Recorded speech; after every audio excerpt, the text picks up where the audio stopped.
Libu-libong deboto ipinagdiriwang ang kaarawan ni Inang Maria sa Minor Basilica ng Our Lady of the Most Holy Rosary of Manaoag at 67th anniversary ng canonical coronation ng Virgen de los Remedios na patron ng Pampanga ipinagdiriwang. Tungayan sa ulat ni Jasmine Gabriel Galvan.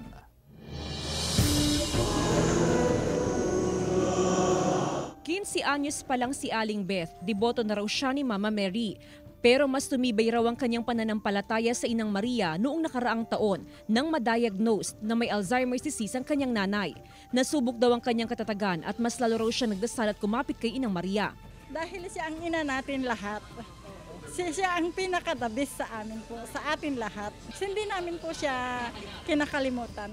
Si Mama Mary rin umano ang naging sandigan ng 60 taong gulang na si Mang Chotimo mula sa Infanta, Quezon para mapalaki ng maayos ang 5 anak. Bawat isa malakas lang ng pananampalataya sa kanya.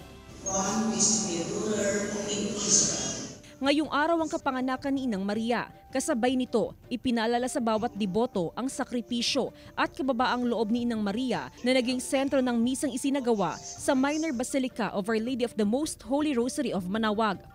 Mary, in the moments where she is not recognized, when she is not noticed, continues to do good. Kasabay ng pagdiriwang ng kaarawan ni Mama Mary, ipinagdiriwang din ang ika-67 anibersaryo ng canonical coronation ng Virgen de los Remedios na patron ng mga taga-Pampanga. Jasmine Gabriel Galvan, One North Central Luzon.